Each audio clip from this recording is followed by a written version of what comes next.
So आजच्या सीझनची सुरुवात आपण या स्टॉकपासून केली, KLVES, बरोबर. तो आपण का निवडला तर continue month on month basis top 10 मध्ये आहे. एकही रेड कॅन्डल याच्यामध्ये नाहीये.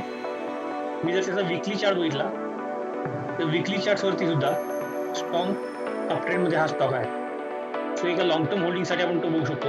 आणि व्हॉल्यूमचा जर विचार केला तर शेवटच्या मागच्या आठवड्यामध्ये जो लास्ट वीक होता त्याच्यामध्ये व्हॉल्यूम त्याच्या ॲव्हरेज व्हॉल्यूम आहे त्याच्या मोर दॅन 3 टाइम्स एवढा वाढलेला आहे. तो त्याच्यामध्ये काहीतरी स्ट्रॉंग ॲक्टिव्हिटी होताना दिसते. तो हा स्टॉक आपण आपल्या पोर्टफोलिओमध्ये ॲड करू शकतो लॉंग टर्मसाठी, not for short term. Stop loss of low of previous कॅन्डलचा लो किती होता तो 800 रुपयाचा स्टॉप लॉस आपण ठेवू शकतो आणि त्याला एका लॉंग टर्म होल्डिंगसाठी ॲड करू शकतो आपल्या पोर्टफोलिओमध्ये. त्याच्याबरोबर आजचा आपला अजेंडा काय असणार आहे, तर आज मी काही स्टॉक आपल्या डिस्कशनसाठी ऑलरेडी काढून ठेवले. सगळे स्टॉक आपल्याला बघायचे यात मॅक्रो फार्मा, एडलवाईज हे सगळे स्टॉक आपण आजच्या सेशनमध्ये डिस्कस करू. आणि मग जसा वेळ मिळेल तसं आपण त्याच्यामध्ये अजून काही अनालिसिस करता येईल तर आपण बघू. सुरुवात आपण करू सेक्टर अनालिसिसपासून. मी इथे माझी एक हे तयार करून ठेवलेली आहे वॉचलिस्ट सेक्टरची. त्याला मी लोड करतो सेक्टर्स म्हणून.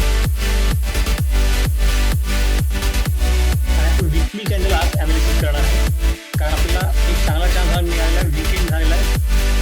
सो आज आपण वीकली कॅन्डल अनालिसिस केलेलं कधी चांगलं.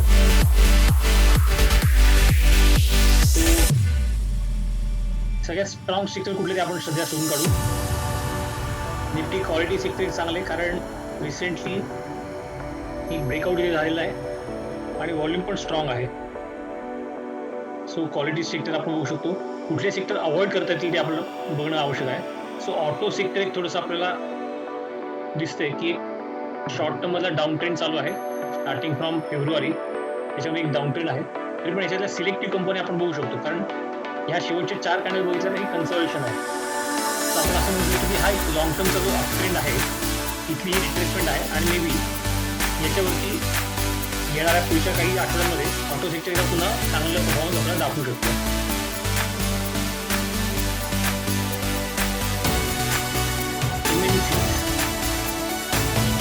एकदम मस्त कन्सल्टन हा पॅटर्न मला खूप आवडतो. जर याच्यावरती ब्रेकआउट मिळाला तर एमएनसीमध्ये जेवढ्या पण कंपन्या असतील त्या खूप चांगला आपल्याला ते देऊन जातात. तिथे जर बघितलं तर RSI पण क्रॉस होण्याच्या तयारीत आहेत. RSI पण क्रॉस होत देईल प्लस ते एक स्ट्रॉंग बुलिशनेस दिसते ऑलरेडी आपल्याला. कन्झम्पशन सेक्टर हे आणि MNC दोन्हीमध्ये कन्सल्टेशन आहे. म्हणजे ट्रायंगल फॉर्मेशन होताना दिसतं आपल्याला. ट्रायंगल फॉर्मेशन त्यानंतर इंथावर पण इंथाचं काय असतं इंथामध्ये ऑलरेडी अपट्रेंड चालू झाला कारण मागच्या 3 कॅन्डल बघितल्या तर हायर हाय हायर वन टू काय झालं 20 मुव्हिंग ॲव्हरेजवरती सपोर्ट घेतला दोन्ही कॅन्डल दोन्ही आणि इथनं हायर हाय हायर म्हणून स्टॉक म्हणजे इंथामधले स्टॉक वरती जाण्याची तयारी आहे. सो हा आपला रेजिस्टन्स असणार आहे इमिडिएट रेजिस्टन्स. इंफ्रा कंपन्या आपल्याला बघाव्या लागतील. आपण इंफ्रा कंपन्यांपासून चालू करू.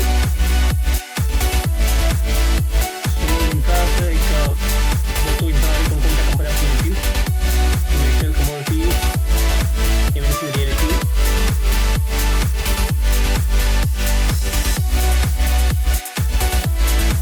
सो अदानी पोर्ट्स इत्यादी ज्या आपण ग्रीन कंपन्या आहेत त्याच्याकडे आपण लक्ष देऊ.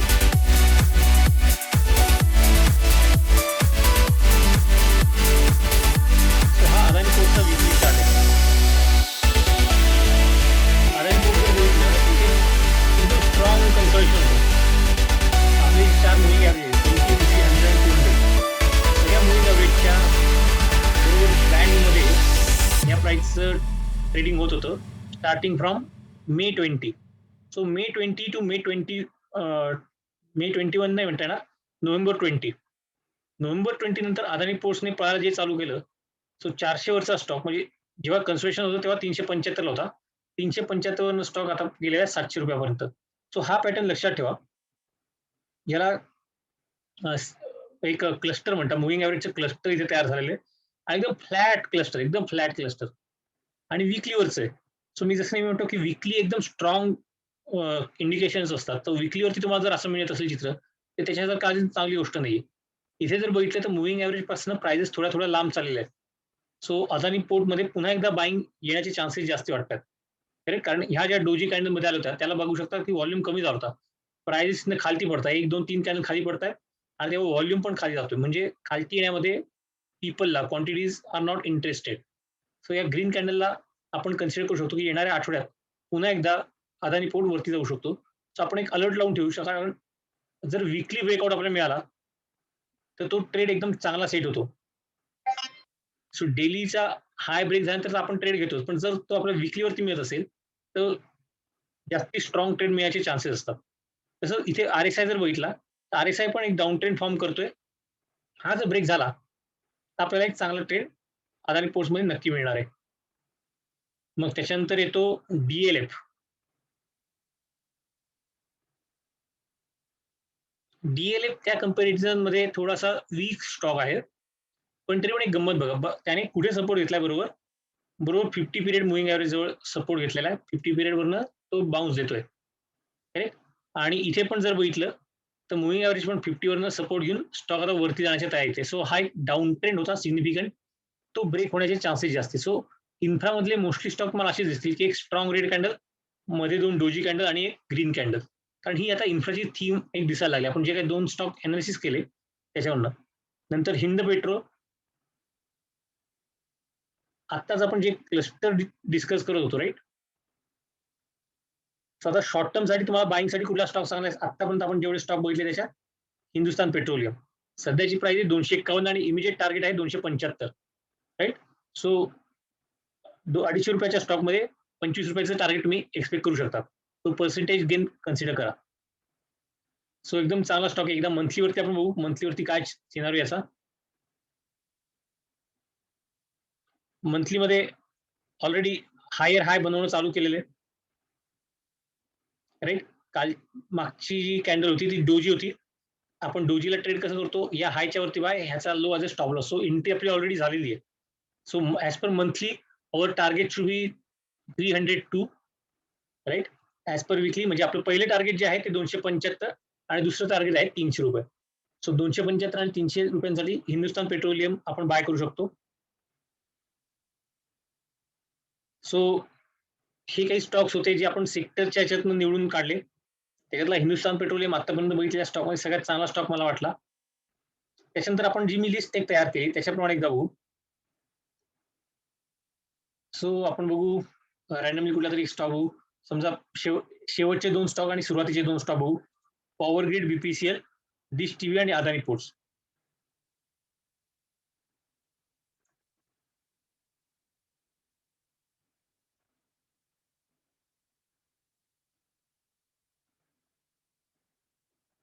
सो पॉवर ग्रिडने एक हरामी कॅन्डल बनवली आहे. याच्या पोटामध्ये दुसरी कॅन्डल तयार झाली आहे.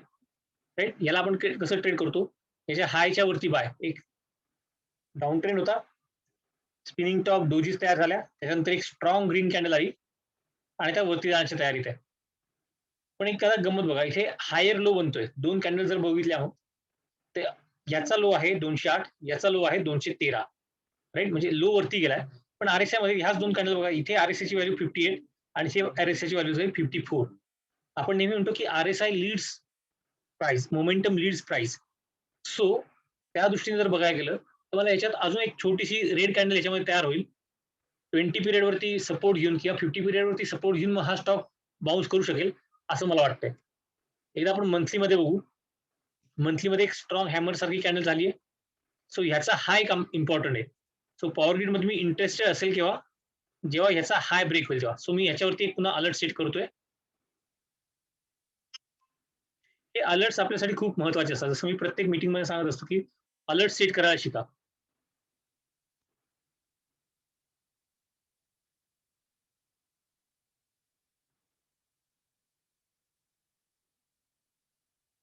त्याच्यानंतर आपल्याला बघायचं आहे बीपीसीएल.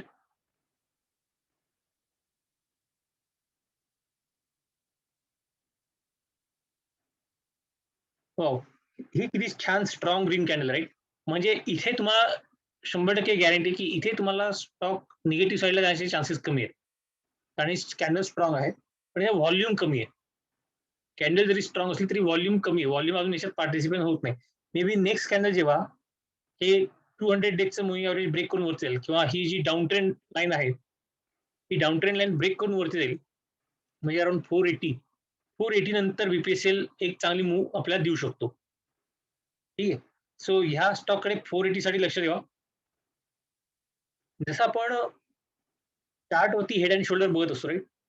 जर तुम्ही आरएसआय वरती बघितलं, तर ते एक इन्व्हर्स हेड अँड शोल्डर बनतोय आणि त्याचा हा ब्रेकआउट झालेला आहे. सो ह्या स्टॉकला आपण ह्या प्रिव्हियस हायच्या वरती 447 वरती बाय करू शकतो आणि आपण आपला आयडियल स्टॉपला जो ठेवायला पाहिजे तो ह्या पॅटर्नचा low, which should be 400. So ₹50 एक स्टॉप लॉस याच्यामध्ये येईल बीपीसीएल मध्ये, पण एक चांगल्या पोझिशनला तुम्ही बाय करताय हे लक्षात घ्या. एका चांगल्या ठिकाणी तुम्हाला स्टॉक मिळतो. आपण जे नेहमी म्हणतो की कुठला पण स्टॉक आपल्याला जर घ्यायचा असेल, तर what all things we should consider. The first one is trend. कारण आपण नेहमी म्हणतो ट्रेंड इज अवर फ्रेंड. जर ट्रेंड चांगला असेल तर आपल्याला चुकीच्या स्टॉकमध्ये पण कधीतरी चांगले प्रॉफिट होऊ शकतात. त्याच्यामुळे ट्रेंडला आपण इग्नोर करता कामा नये. त्याच्यानंतर व्हॅल्यू एरिया, ज्याला आपण सपोर्ट रेजिस्टन्स म्हणतो, मग ते स्ट्रेट सपोर्ट रेजिस्टन्स असतील, हॉरिझॉन्टल ट्रेंडिंग सपोर्ट रेजिस्टन्स असतील किंवा डायनामिक सपोर्ट रेजिस्टन्स असतील. सो ते एक आपण बघू शकतो. आणि त्याच्यानंतर सगळं काही सेट आहे, आय एम ऑल सेट, पण तरीही मी लगेच ट्रिगर नाही करणार, लगेच शूट नाही करणार. तर शूट मी कधी करेल, when I get proper entry. So इथली माझी प्रॉपर एंट्री कधी असणार? So above the high of this candle. So what I should do now, I should place an alert above this line. 447 448 वरती आपण अलर्ट ठेवू. सो बीपीसीएल बघितला, त्यानंतर आता डिश टी बघू आपण. आता या लॉकडाऊन फेज मध्ये काय झालेलं, सगळे लोक सिनेमा वगैरे सोडून टीव्ही वरती बघायला लागलेत, राईट? आणि डिश टीव्ही इज एक important player in the segment, along with Airtel वगैरे ते कंपनी आहेत. पण डिश टीव्ही आणि टाटा स्काय हे स्पेसिफिकली या सेगमेंट म्हटलं. इथे जर बघितलं तर आरएसआयने एक डाऊन ट्रेंड ब्रेक केलेला आहे आणि इथे प्राइस वरती एक सिग्निफिकंट ग्रीन कॅनल तयार झाली आहे, which is engulfing previous almost 12 March पासून जेवढ्या कॅन्डल्स आहेत सगळ्या कॅन्डल्सचा त्याने एंगल्फ केलेलं आहे. So this is very impressive personality of this stock. खूप स्ट्रॉंग पर्सनॅलिटी या स्टॉकची, कारण व्हॉल्यूम पण वाढलाय सिग्निफिकंटली. एक चांगला आरएसआयचा ब्रेकआउट मिळालेला आहे, प्लस एक कॅन्डल आहे. म्हणजे हा स्टॉक डाऊन ट्रेंड मध्ये जरी दिसला मुव्हिंग ॲव्हरेजच्या बेसिसवरती, तरी करंटली त्याने 20 आणि 50ला क्रॉस केलेला आहे. सो 100ला क्रॉस करायला पण त्याला थोडीशी फोर्स लागणार आहे, शक्ती लागणार आहे. तो पुढची कॅन्डल जी असेल ती किंवा त्याच्या पुढची कॅन्डल, ह्या दोन कॅन्डलमध्ये स्टॉक एक चांगली मुवमेंट आपल्याला देऊ शकतो. सो याचं नेक्स्ट टार्गेट आपल्यासाठी काय पाहिजे? सध्या तो स्टॉक 11.85 आहे. सो नेक्स्ट टार्गेट आपलं असेल ₹13 आणि त्याच्या पुढचं टार्गेट असेल ₹36. ओके. त्याच्यानंतर पुढचा स्टॉक बघू आपण. आपल्या स्टील सेक्टर माहितीच, आपण स्टील सेक्टर मागच्या वेळेस बघितलं होतं आणि तुम्हाला सांगितलं की जर तुम्हाला तुमच्या पोर्टफोलिओचा गोडवा वाढवायचा असेल, तुमचं तोंड गोड गोड होऊ द्यायचं असेल, तुमचं प्रॉफिट वाढवायचं असेल, तर तुमच्या पोर्टफोलिओमध्ये आता सध्या शुगर स्टॉक आणि स्टील स्टॉक म्हणजे दोन्ही एस पासून चालू होणारे सेक्टर्स तुमच्या पोर्टफोलिओमध्ये असायला पाहिजे. सो तुम्ही बघा, जे पण शुगर या नावाने चालू होणारे स्टॉक्स आहेत त्यांचा परफॉर्मन्स बघा. आंध्रा शुगर, बरोबर मागच्या आठवड्यात आपण मीटिंग मध्ये हे डिस्कस केलं होतं, तेव्हा आंध्रा शुगर होता 386 ला आणि नंतर हाय किती झालेला आहे? 466, राईट? पण पर्सेंटेज विचार करा. नंतर दुसरा स्टॉक कुठला आपण बघू शकतो? आवड शुगर.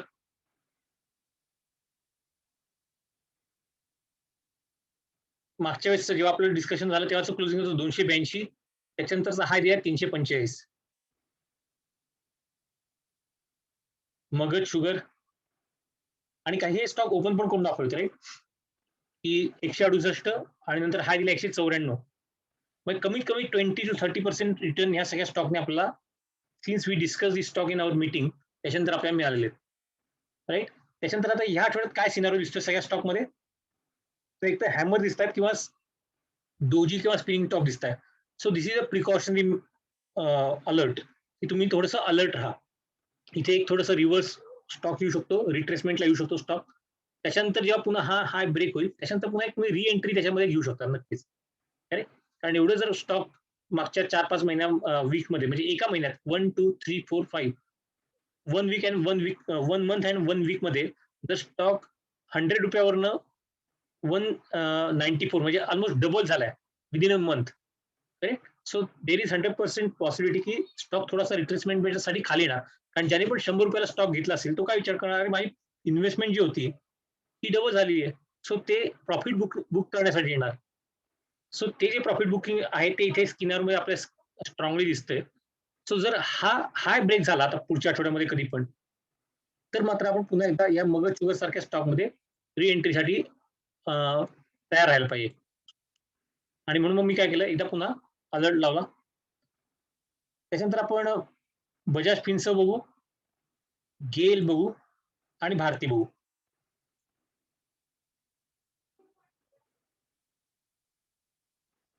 सो बजाज फिन्सर्व एक strong and steady stock movement तुम्हाला याच्यामध्ये बघायला मिळेल. राईट. एक थोडीशी जम्प घेतो, स्टेबल होतो, जम्प घेतो, स्टेबल होतो, पुन्हा एकदा जम्प घेतलीये. सो आता what we should expect in the stock now, की हा स्टॉक पुन्हा एकदा स्टेबल होईल थोडा. आणि त्याच्यानंतर जेव्हा रिट्रेसमेंट आपल्याला मिळेल, त्याच्यानंतर जेव्हा ब्रेकआउट मिळेल तेव्हा आपण याच्यात एंट्री घ्यायला पाहिजे. तो इथे थोडासा वेट केला थोडा चांगला आहे. पण इव्हन दो मागच्या दोन्ही कॅन्डल सिग्निफिकंटली अप्पर साईडच्या असल्या, आपण एक अलर्ट लावून ठेवू की ह्या कॅन्डलच्या वरती जर गेला तर आपण बाय करायचा, ह्या कॅन्डलचा लो आपल्यासाठी स्टॉप लॉस. सो हे जे सगळे स्टॉक्स आहेत ते मी मुद्दाम पॉझिटिव्ह साईडला बघतोय, सो दॅट जर तुम्ही इन्व्हेस्टर कॅटेगरीमध्ये ट्रेडिंग करत असाल, शॉर्ट साईडला तुम्हाला जाण्यात इंटरेस्ट नसेल, तर तुम्हाला हे स्टॉक ट्रेडिंगसाठी, इन्व्हेस्टमेंटसाठी, आपल्या पोर्टफोलिओ ऍड करण्यासाठी जास्तीत जास्त सहजपणे मिळावेत, त्या दृष्टीने मी या सगळ्या स्टॉककडे बघतोय. त्याच्यानंतर आपण गेल बघू.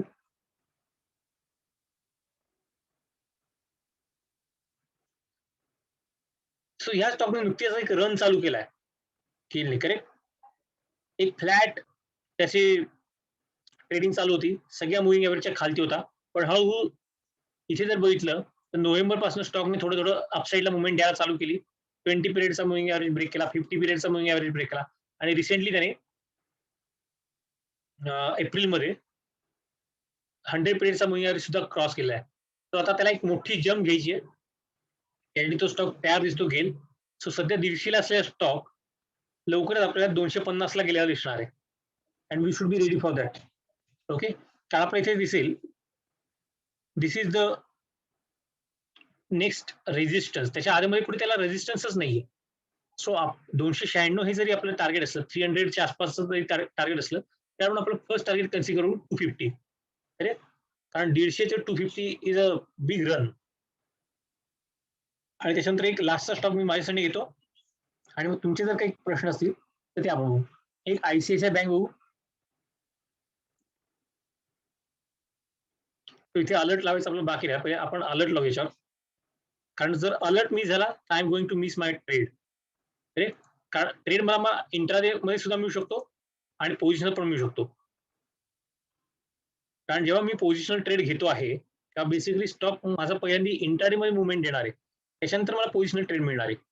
त्याच्यामुळे माझे अलर्ट मी विकलीवरती जरी लावत असलो तरी हे अलर्ट मला इंट्राडे मध्ये सुद्धा कामाला येतात. आणि शेवटचा स्टॉक आपण घेऊ आयसीआयसीआय बँक.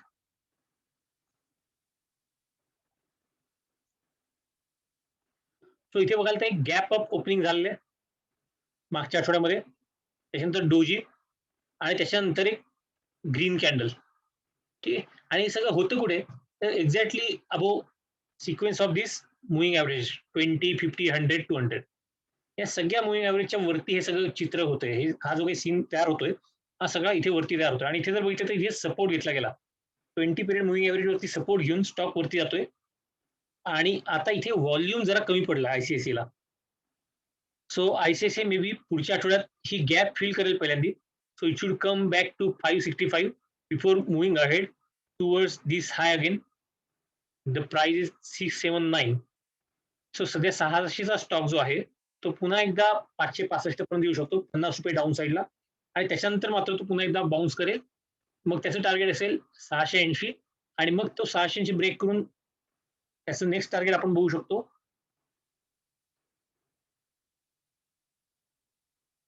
जे असेल 750चं. Okay. So this is what I am expecting from the stock. आणि मी जसं नेहमी म्हणतो की market is master. whichever side market wants to go, it have all freedom to do so. So I should obey market. Market ज्या साईडला जाईल त्या साईडला मी ट्रेड घेणार. जर मार्केट पॉझिटिव्ह आहे तर मी पॉझिटिव्ह साईडची ट्रेड घेणार. मार्केट जर निगेटिव्ह आहे तर मी निगेटिव्ह साईडची ट्रेड घेणार. ठीक आहे. सो काही क्वेश्चन्स प्रशांत? एखादा स्टॉक डिस्कस करायला आवडेल असं? आयडीबीआय आणि रेमंड दोन आहे माझ्याकडे. आयडीबीआय आहे ऑलरेडी. आयडीबीआय आणि Raymond. IDBI bank, IDBI first. नाही, आयडीबीआय ना. आयडीबीआय ते काहीतरी 38-40 काहीतरी झालं. ओके, 38.90 सध्या आहे कालचं क्लोजिंग. बघितलं तर इथे प्रिव्हियस कॅन्डल कुठली होती? हॅमर. करेक्ट. इथे आपण जे म्हणतो की क्लस्टर ऑफ मुव्हिंग ॲव्हरेजेस, तो क्लस्टर ऑफ मुव्हिंग ॲव्हरेज मधून स्टॉक बाहेर पडलाय. So it should go up to this level. 45 पर्यंत तो स्टॉक जाईल, पण त्याच्यानंतर पुन्हा एकदा ती रिट्रेसमेंट दिसते इथे 60 वरती. तो स्टॉक पुन्हा एकदा 36 पर्यंत येऊन मग तो बाउन्स करेल असं मला वाटतंय. ठीक आहे. सो आपला आयडियल स्टॉप लॉस जो असायला पाहिजे तो 33चा असायला पाहिजे. 33च्या खाली जर स्टॉक गेला, सो आपलं स्ट्रक्चर ब्रेक झालं. आपला जे लॉजिक होतं त्याच्या अगेन्स्ट मध्ये स्टॉक आता मूव्ह करतोय. So we should exit from the stock below 33. पण जोपर्यंत स्टॉक 33च्या वरती आहे तोपर्यंत आपण स्टॉकला होल्ड करू शकतो. कारण हा एक स्ट्रॉंग रेजिस्टन्स आहे 45 रुपयेचा. तो सहजासहजी ब्रेक होणार नाही, कारण it's a long term resistance. म्हणजे बघायला गेलं तर साधारण जुलै 2020चा हा रेजिस्टन्स आहे. याचा वीकली कॅन्डल आपण बघू काय चित्र तयार झालंय. वीकली कॅन्डल मध्ये पण डाऊन ट्रेंड आहे.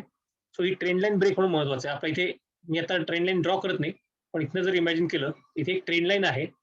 ही ट्रेंड लाईन अपसाईडला जेव्हा ब्रेक होईल, सो 50च्या वरती त्याच्यामध्ये खरी मजा आहे. सो करंटली स्टॉक 50 वरती मुव्हिंग ॲव्हरेज वरती सपोर्ट घेऊन वरती गेला आणि व्हॉल्यूम वाढलेला आहे. ही चांगली गोष्ट की वीकली याच्यावरती व्हॉल्यूम वाढलेला आहे. डेली याच्यावरती एवढं सिग्निफिकंट चित्र नाहीये. डेलीवरती मागच्या 2 कॅन्डल, गुरुवारची आणि शुक्रवारची कॅन्डल खालती आलेली आहे. पण वीकली क्लोजिंग जर बघितलं तर it's a green closing which is way above previous high. आणि जर ह्या वीकचा हाय कन्सिडर केला तर ऑलमोस्ट 2-3 टाइम्स हाय रेंज त्याने तयार केलेली आहे. मोठी एक कॅन्डल तयार केलेली आहे. सो या वीक मध्ये 43 पर्यंत स्टॉक ऑलरेडी जाऊन आलेला आहे. त्याच्यामुळे त्याला 45 ब्रेक करणं आता एवढं अवघड राहणार नाही, कारण इथले जे कोणी बायर सेलर्स होते, सेलर्सने प्राइसला खालती ढकललं. सो त्यांनी त्यांचं काम केलं. सो इथले सेलर जे होते त्यांना सेलिंग करायचं होतं, त्यांचं सेलिंग झालेलं आहे. नेक्स्ट टाइम पुन्हा एकदा ट्राय होईल, मे बी तेव्हा पुन्हा एकदा खाली, पण थर्ड टाइम 4th टाइम मध्ये स्टॉक नक्की 45 ला ब्रेक करून वरती जाईल असं चित्र सध्या तरी आहे. सो आपण स्टॉकला कुठपर्यंत होल्ड करणार तुम्हाला ऑलरेडी सांगितलं. प्लस अजून एक गोष्ट तुम्ही बघू शकता की वीकली वरती ही एक अप ट्रेंडिंग लाईन RSI वरती दिसते आपल्याला. आपण जसं ट्रेंड लाईन प्राइस वरती ड्रॉ करतो तशाच ट्रेंड लाईन RSI वरती पण ड्रॉ करतो. सो ही वीकली ट्रेंड लाईन जर ब्रेक झाली तर मात्र आपण त्याच्यातून एक्झिट केली पाहिजे. जोपर्यंत ही ट्रेंड लाईन इंटॅक्ट आहे तोपर्यंत आपण आपल्या स्टॉकला होल्ड करू शकतो. ओके. आणि दुसरा स्टॉक आहे रेमंड. इथे पुन्हा एकदा आपल्या काय दिसतंय, क्लस्टर आहे वीकली वरती. सो हे क्लस्टर कुठल्या साईडला ब्रेक होतं हे बघणं आता इंटरेस्टिंग आहे. सो इथे ऑलरेडी स्टॉक बिलो 50 आलेला आहे. इथे जर बघितलं तर एक थोडासा हेड अँड शोल्डर सारखा पॅटर्न तयार झालाय. तो खालच्या साईडला रेमंड जाण्याचे चान्सेस मला जरा जास्ती वाटतात.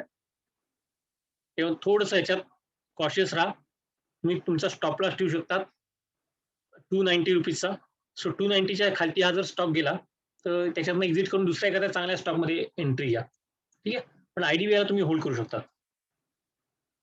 एकदा आपण निफ्टी बघू.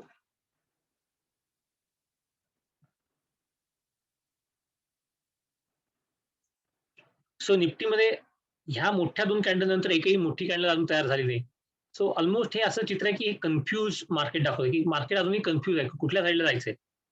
पण कम्पॅरेटिव्हली मागच्या ह्या सगळ्या कॅन्डलमध्ये ही एक स्ट्रॉंग ग्रीन कॅन्डल आहे. कारण ह्याच्या एवढ्या पिरियडमध्ये स्टार्टिंग फ्रॉम फेब्रुवारी एवढी मोठी कॅन्डल कुठेच नव्हती ज्याची एवढी मोठी रेंज होती. रेंज मोठी होती, that is fine, but again range मोठी असताना क्लोजिंग जर बघितलं which is very near to the हायच्या जवळ क्लोज झालाय. सो एक बुलिशनेस मार्केटमधला दाखवतोय. सो निफ्टी पुन्हा एकदा अपसाईड ला जाण्याच्या तयारी दिसतोय. निफ्टीची ही डाऊन ट्रेंड लाईन आपण बघू शकतो. सो जेव्हा ही ट्रेंड लाईन ब्रेक होईल, डाऊन ट्रेंड लाईन, तेव्हा निफ्टी पुन्हा एकदा त्याचा प्रिव्हियस हाय ब्रेक करायचा प्रयत्न करेल, जो होता 15,430 431, आणि तो हाय जर ब्रेक झाला तर मार्केट पुन्हा एकदा नवीन लेवल्स दाखवू शकतो 100%. ठीक आहे. किंवा दुसरं एक चित्र असं तयार होऊ शकतं की ते डब्ल्यू एम पॅटर्न, म्हणजे आपण ज्याला डबल टॉप म्हणतो, तो डबल टॉप पॅटर्न तयार होऊन मार्केट खालती येईल, असा एक सिनेरिओ याच्यामध्ये आहे. आपण इथे एकदा त्याची स्ट्रेंथ बघू की स्ट्रेंथ कशी होती याची. मागच्या आठवड्यात जर आपण बघितलं तर 15 त्याची स्ट्रेंथ आहे. So that is not bad. पुन्हा बुल्स पॉवर जास्त active compare to bears power. So पॉझिटिव्हिटीने भरलेली अशी ही कॅन्डल आहे. So let's be positive as market. Market जर पॉझिटिव्ह आहे तर पॉझिटिव्ह साईडला, आणि त्या दृष्टीने आजचं सेशन चांगलं सेशन होतं, कारण आपण ऑलरेडी जे स्टॉक सिलेक्ट केले होते डिस्कशनसाठी, almost all stock were from positive side, की आपण पॉझिटिव्हिटी त्याच्यात बघत होतो की कुठे पॉझिटिव्ह एंट्री आपल्याला घेता येईल, बाईंग साईडची एंट्री घेता येईल. आणि मार्केट जर पॉझिटिव्ह जाणार असेल तर ऑब्व्हियसली आपण जे टॉप डाऊन अप्रोच फॉलो करतो, की जर मार्केट मोठं वरच्या साईडला चाललंय तर त्याच्यावर सेक्टर्स पण वरती जातील, सेक्टर्स वरती गेले तर त्याच्याबरोबर त्याच्यातले स्टॉक्स पण वरती जातील. त्या दृष्टीने आजचं सेशन आपल्यासाठी फायद्याचं ठरणार आहे. ठीक आहे. सो आज थांबू इथे. अजून काही क्वेश्चन्स असतील तुम्ही मला टेलिग्रामवरती कॉन्टॅक्ट करा. ठीक आहे. आणि सेशन कसं वाटलं ते टेलिग्रामवरती रिप्लाय करा. ओके. Okay okay thank you. चलो then, bye bye, good night. Bye good night.